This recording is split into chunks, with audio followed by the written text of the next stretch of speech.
Ladies and gentlemen, let me start by shattering a myth. Wealth is not built by following the path of least resistance. Wealth is forged in the fires of complexity, and only those who dare to learn the hard, the rare, the unconventional skills, those are the ones who truly rise. Today, I'm going to pull back the curtain on the 10 skills that most people avoid, because they're hard, but guess what? Those same skills are exactly what will make you rich. Picture this: 2 people, same background, same education, same opportunities. One goes on to build an empire, the other struggles to pay the bills. What's the difference? It's not luck, it's not IQ, it's not even who they know. It's the invisible architecture inside their head. The mindset? Most people think mindset is just about positive thinking. They think it's repeating affirmations in the mirror. That's not mindset. That's cosmetics for the brain. Mindset is the operating system that governs every choice, every reaction, every decision you make. And like any system, if it's outdated, it crashes under pressure. See, the mind is like a muscle. It responds to resistance. But the tragedy is that people spend more time training their bodies for summer than training their minds for life. They want the success, but they don't want the discipline. They want the wealth, but they don't want the patience. They want to lead, but they don't want the responsibility. And mindset demands all of it. When I talk about mindset mastery, I'm not talking about wishful optimism. I'm talking about a fundamental rewiring of how you see problems, opportunities, and even failure. People with a weak mindset see problems as obstacles. People with a mastered mindset see problems as invitations. Invitations to innovate, to adapt, to sharpen themselves. Understand this. Mindset mastery is not about avoiding failure. It's about building such a resilient internal framework that failure doesn't shatter you. It shapes you. Every loss becomes a data point. Every setback becomes a lesson plan. While others are licking their wounds, you're sharpening your weapons. Think about the people you admire most in the world. Entrepreneurs, leaders, creators.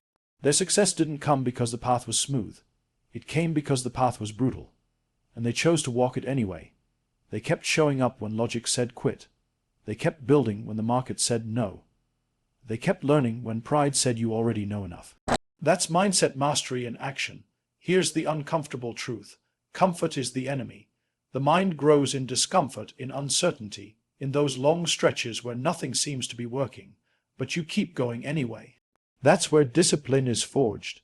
That's where clarity is born. Too many people chase a mindset that makes them feel good. You need a mindset that makes you dangerous, in the best possible way.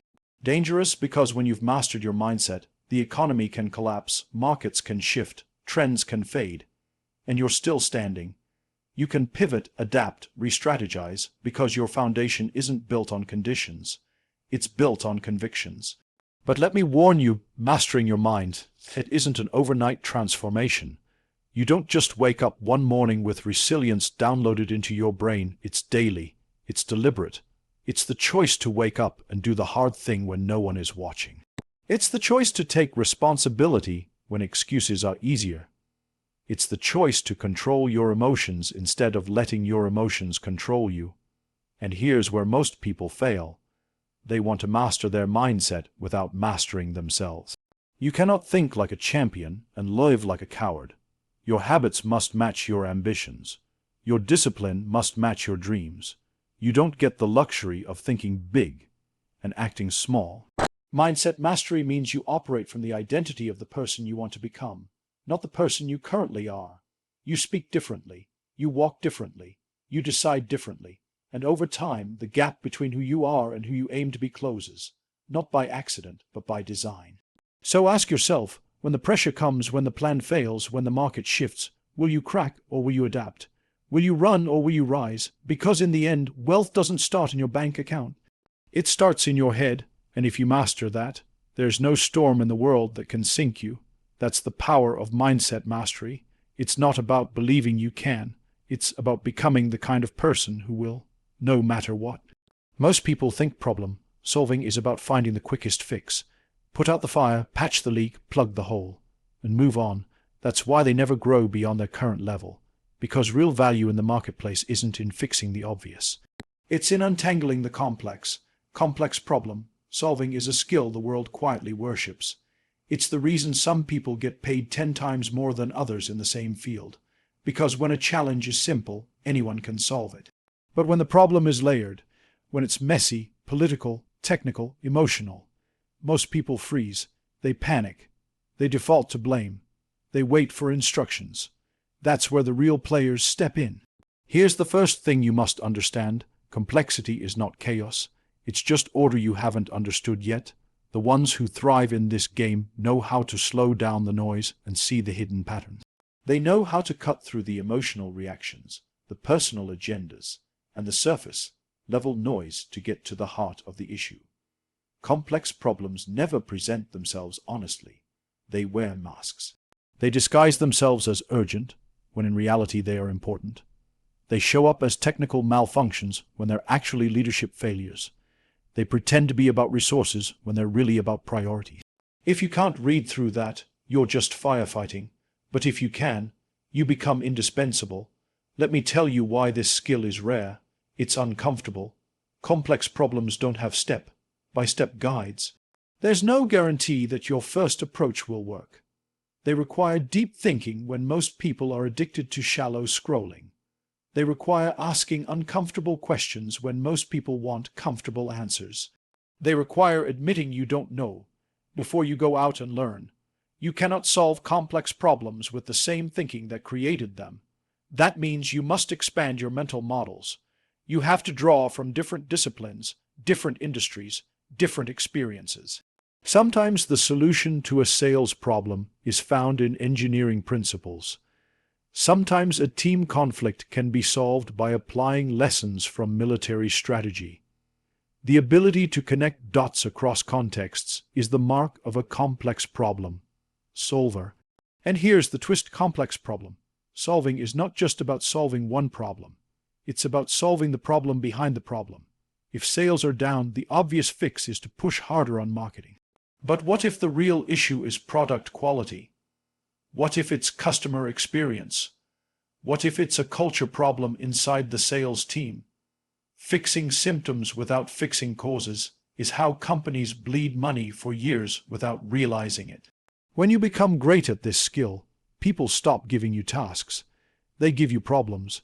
They'll say, here's the mess. Here's the context. Figure it out. And they'll trust you to not just find an answer, but the right answer. But to operate at that level, you need more than intelligence. You need emotional discipline.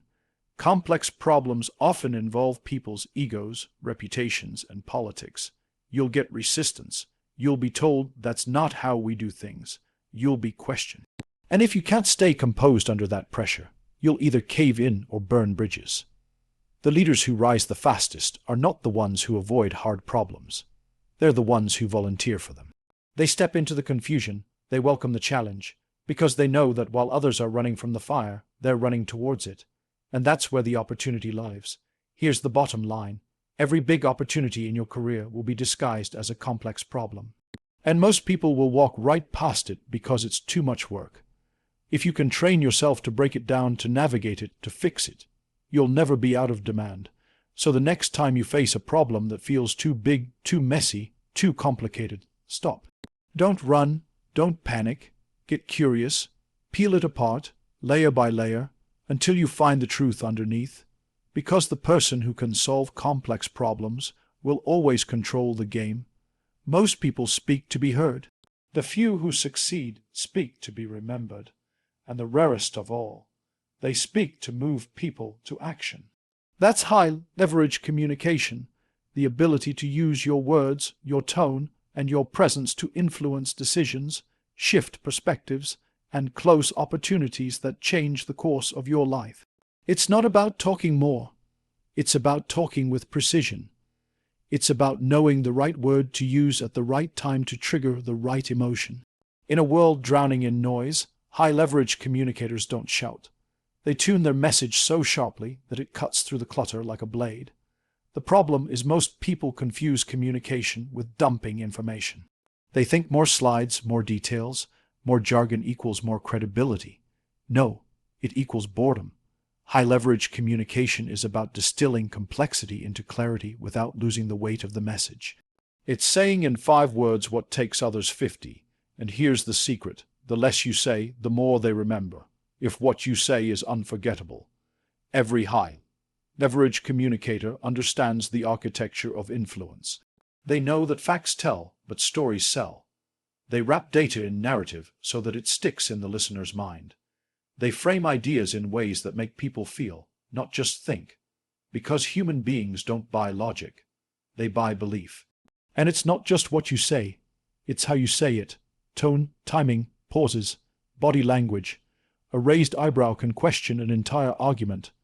A strategic silence can make the room lean in. A sudden drop in volume can make people listen harder. Every movement, every gesture, every glance is part of the message. But here's where most fail. They try to be impressive instead of impactful. They chase big words, polished accents, perfect grammar. They focus on how they look rather than how the audience feels. High-leverage communication flips that. The goal isn't to look smart, it's to make your listener feel understood, inspired, or compelled to act. This is why the best communicators listen more than they talk. They study the room before they speak. They learn the language of their audience, cultural language, industry language, emotional language, and then they meet them there. Because communication is not about showing off what you know. It's about showing that you know them. Negotiation is one of the purest forms of high-leverage communication. In negotiation, every word either earns you ground or costs you ground. The best negotiators know when to speak, when to stay silent, when to reframe, and when to anchor the conversation around value instead of price. That's communication with stakes, and that's where mastery is forged. And let's talk about presence. You can say all the right words, but if your presence doesn't back them up, your message collapses. Presence is built on certainty, not arrogance, certainty. The conviction that you believe what you're saying, that you own your message, and that you're willing to stand by it. People don't follow doubt. They follow certainty. High-leverage communication is a force multiplier. If you can communicate at this level, every other skill you have becomes more valuable. Your ideas get heard. Your projects get funded. Your leadership gets respected. Your sales get closed. Without it, you can be the smartest person in the room and still be invisible. And yes, it's a skill, which means it can be learned, but like all high-value skills, it requires intentional practice. You have to study great communicators, not to copy them, but to understand the mechanics behind their delivery. You have to rehearse, refine, record yourself, get feedback, and then do it again until your delivery feels effortless but lands with impact every time. The truth is, opportunities rarely go to the person with the best idea. They go to the person who can make others believe in the idea. And belief is built through communication that makes people feel safe, inspired, and certain. So ask yourself, are you just talking, or are you creating movement? Because if you can master high-leverage communication, you don't just win arguments, you win allies, you win deals, you win markets. And when you can do that, the game changes. Not because you spoke, but because you made them listen. The ability to learn quickly is the single greatest advantage you can have in a world that changes this fast. Not a degree, not a certificate. The skill of learning itself. Because industries collapse, technology evolves, markets shift. And if you can't adapt faster than the change, you become irrelevant. Most people think learning is about memorizing information. That's schooling, not learning. Real learning is about transformation. It's about taking something you didn't know yesterday, absorbing it, applying it, and producing results fast. It's not about passing a test. It's about passing the test of reality. The problem is, most people are stuck in the learning habits they picked up in school. Passive consumption, listening, reading, nodding, then forgetting 80% of it in a week. Learning how to learn means breaking that cycle. It means shifting from passive to active. It means hunting for knowledge, not waiting for it to be handed to you. The fastest learners have a process. They start with intent. Why am I learning this? They know that without a reason, information floats in your mind without anchoring to anything. But when you attach it to a purpose, the retention rate explodes. If you know why you need a skill, your brain starts searching for ways to use it immediately. Then they break the subject down. They don't try to swallow the whole thing at once. They slice it into digestible parts, mastering each before stacking the next. This chunking method keeps you from drowning in complexity. It turns overwhelming into manageable. And they practice not in their heads, in reality. Application is the only real teacher. You can read 100 books on negotiation, but until you sit across the table from someone who wants to take every dollar off the deal, you haven't learned negotiation. Knowledge without application is mental decoration. Learning how to learn also means learning how to fail fast. The quicker you can test, get feedback, and adjust, the faster your skill compounds. Most people avoid failure. The best learners chase it, because each failure is a map of where the improvement lies. And here's where emotional discipline comes in. Learning new things can make you feel stupid. It can bruise your ego.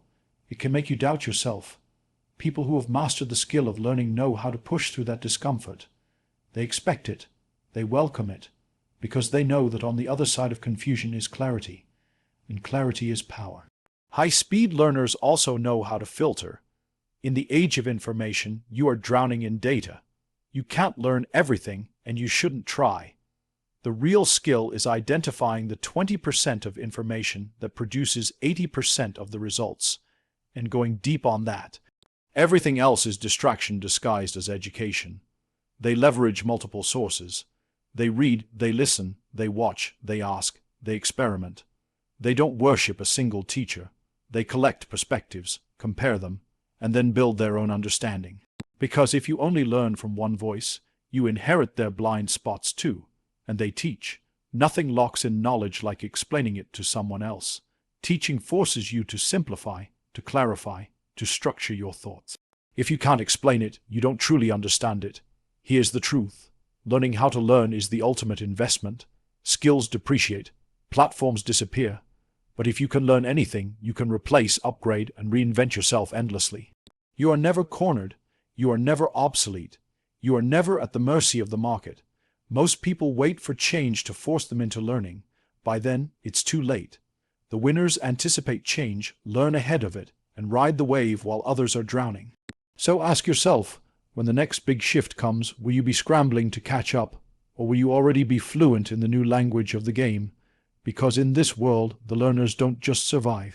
They lead, they own the future because they can master any tool, any skill, any system, faster than anyone else. Most people are fearless, until the lights go out, until the plan is unclear, until the path disappears and all that's left is uncertainty.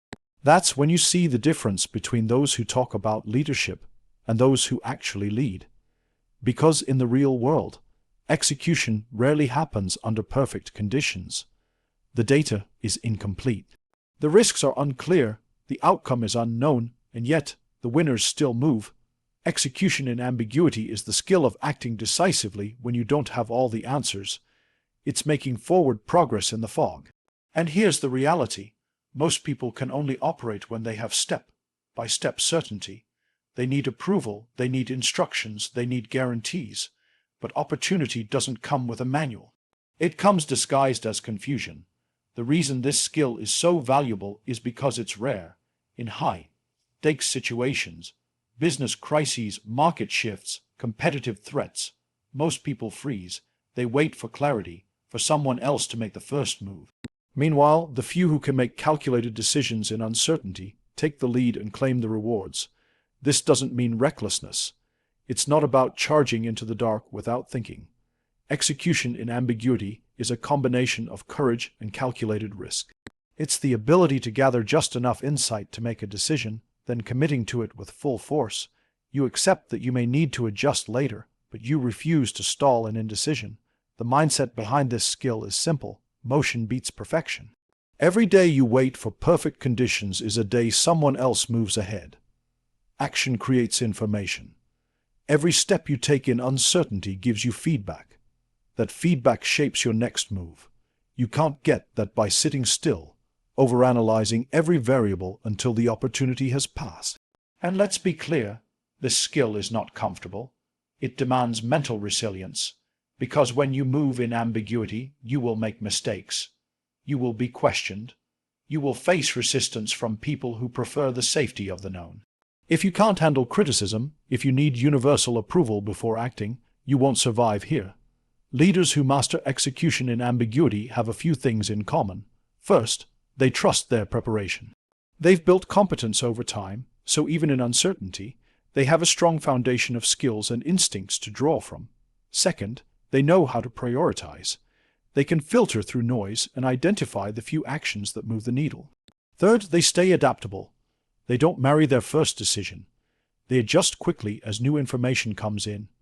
Think about the greatest breakthroughs in business and innovation. They didn't happen in a calm, predictable environment. They happened in moments of chaos. New markets opened, old models collapsed, technology shifted overnight.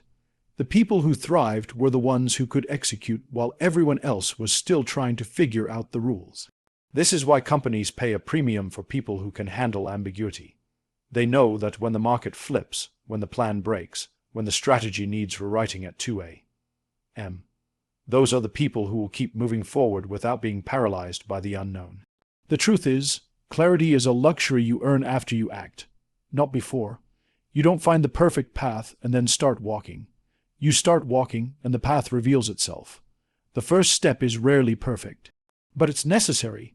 So the next time you're in a situation where you don't have all the facts, where the risk is real and the outcome is uncertain, remember this.